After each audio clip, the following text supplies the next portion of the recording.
Hello, everybody. My name is Kevin, and I just wanted to share this tool that I made for my fantasy football draft with everyone. And I wanted to see if anyone would be interested in maybe having me distribute this, maybe through this YouTube channel, setting up a download, or any other options that you might want. I just kind of wanted to see what the reaction was. So I wrote this tool because I was kind of bored, to be honest, and it's going to really help me when I'm doing my offline fantasy football draft.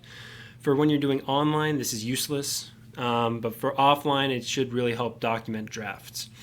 So the first thing I want to go over is these files. I'm going to talk about this 2014 fantasy football draft and team names files when I go over what's going on in the actual thing.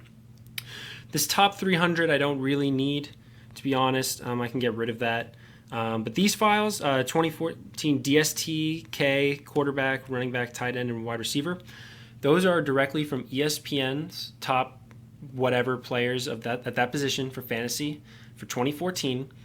And what I did is I went into Microsoft Word and substituted all the tabs for spaces so that the Python, or the language that I'm writing this in, scripts, could separate all the words, and so I could get the names of the players. So what I'm going to do, I'm going to go into fantasy football draft. Let me move this out of the way so we can see what's going on. Okay, so right here, this is that's the main screen. So what you're going to see here is where you get to type in the number of teams, submit, or you can hit enter. It'll do the same thing. And then if you want to do a random team selection, you can do that. So I'm going to enter, for the sake of this demo, just 4 teams. Random team, I'm going to go ahead and turn it off. I'll turn it on. Why not? This is something that I just implemented, so I'm not exactly sure how good it's going to be, but it should work. So I'm going to put in test 2 for team 2, test 1. So this is where you enter the team names. And you hit enter, not submit, in order to do this. And then we have test 3. Okay, now before I hit enter, so this is where you type in the team names. You can type in either the team name or the person's name, or however you want to do it. But these names are only going to apply. This isn't going to automatically update ESPN. This is what's going to happen is it's going to output a log file. The team names is just a list of the teams' names that we're listing here in draft order. And then the next script that's going to run is going to import that list and do a snake draft in that order. So you can put in names. It's just going to go to the logs. So hit enter, and now we've got this new script. And once again, let me move this over here because we're going to look at that output too. So this is the main drafting script. This is going to tell you who's drafting. This text box is where you can type in a player's name to draft him. The last taken, right now, no one's been drafted, so I'll go over that. A button to draft player if you don't want to hit enter. And then these are a list. These are the lists that I've compiled from the ESPN websites showing all the currently available players. I'm not going to go into each one. So let's start off by typing in Peyton. I'm typing with one hand, so bear with me. Okay, so now I'm going to hit enter. So the last taken is changed to Peyton Manning. You're going to see here, test 2 is the team, and he just drafted Peyton Manning. This format that you see here is actually what is going to be output to this 2014 fantasy football draft file.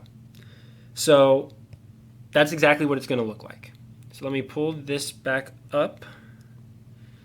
Okay, so now we have this.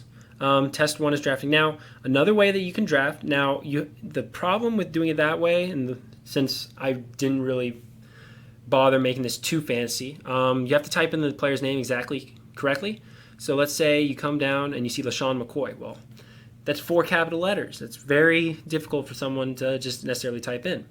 So let's say you want to draft LaShawn McCoy. You come down here, you find his name, and it's going to draft him for you. So as you can see, test 1 just drafted LaShawn McCoy. So that's how it works. You can come down in here and type in the names and it'll still work. So let's see, Adrian It doesn't matter where you type them in. It's gonna update everywhere. Adrian Peterson was the last taken, and it'll be output there. So let's just draft one more player. So now test 3 is the 4th pick. Remember, I just did this with 4 teams. Now this is set up as a snake draft. So what you're gonna see. So let's take a wide receiver next. Let's say Calvin Johnson. So Calvin Johnson's the last take, but we go over here, and test 3 gets to draft again. So now we're in round 2, but what you're going to see is it's a snake draft. So the next team to draft, as you can see, is test 4. And so now I'm just going to go ahead and pick some players. I'm not going to finish this draft. You can exit at any time, and it will save the draft file. But what will happen at the end, it goes 16 rounds, just like the ESPN draft. And I'm going to go ahead and exit. It's going to exit the whole thing. And just so you can see, team names.txt is just going to pull up a file like that. Nothing fancy, because that's mainly for use in the player drafting script. And as you can see here, that's exactly what we want. Saved in a text file so that when you go to ESPN and manually enter everyone's information in, you'll be able to.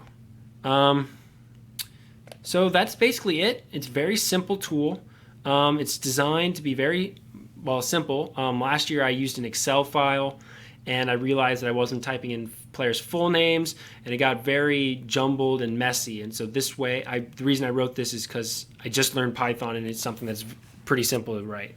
So that's it. If enough people ask me, I can put the file in this YouTube link or put a link to it on Dropbox or something.